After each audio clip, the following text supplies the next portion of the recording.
मिलिंद नार्वेकरांच्या ट्विटवर ठाकरे गटानं भूमिका स्पष्ट करावी असं म्हटलंय समाजवादी पार्टीनं। बाबरी पतनासंदर्भात मिलिंद नार्वेकरांनी ट्विट केलेलं होतं। कट्टर हिंदुत्ववाद हीच ठाकरे गटाची भूमिका आहे का, असा सवाल समाजवादी पार्टीनं केलाय।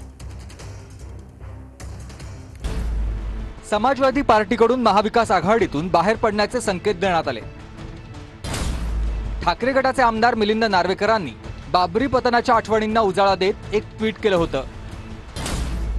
हे ज्यांनी केलं त्याचा मला अभिमान बाळासाहेबांचा फोटो लावत मिलिंद नार्वेकरांनी हे ट्विट केलंय। मिलिंद नार्वेकरांच्या ट्विटवर ठाकरे गटानं भूमिका स्पष्ट करावी अशी मागणी समाजवादी पार्टीची आहे। कट्टर हिंदुत्ववादी हीच ठाकरे गटाची भूमिका आहे का, असा सवालही समाजवादी पार्टीनं केलाय। मवियासोबत असताना एका प्रकारे जखमेवर मीठ चोळण्याचं काम केलंय असं सपानं म्हटलंय। मवियातून सपानं बाहेर पडण्याची अधिकृत भूमिका घेतली नसली तरी आम्ही माहिती देत आहोत। केवळ हिंदुत्वाचा मुद्दा असेल तर आम्ही मवियात राहणार नाही, असं अबू आझमी म्हणाले। इलेक्शन होने के बाद उद्धव जी ने कहा कि हम हिंदुत्व पे काम करेंगे, हम हिंदुत्व पे अटल हैं, हमारे लोग सब हिंदुत्व के इशू को लेकर चलो।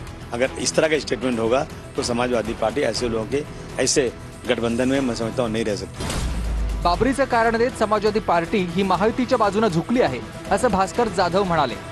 बाबरी मशीद हा विषय 1992-93चा आहे, आजचा नाहीये। 31 वर्षानंतर समाजवादी पक्षाला उपरती झाली का? मला असं वाटतं की समाजवादी पार्टी कुठे ना कुठेतरी सत्ताधारी पक्षाच्या बाजूला झुकलेली दिसते। तर चर्चा करून आम्ही अबू आझमींची समजूत काढू, असं जितेंद्र आव्हाड म्हणाले। महाविकास आघाडीमधला एक पक्ष बाबरी मस्जिद पाडल्याचं समर्थन करतोय आणि मी अशा आघाडीसोबत राहू शकत नाही। ठीक आहे, रागात बोलले असतील, मी त्यांच्याशी चर्चा करीन, आमचे वरिष्ठ त्यांच्याशी चर्चा करतील आणि मार्ग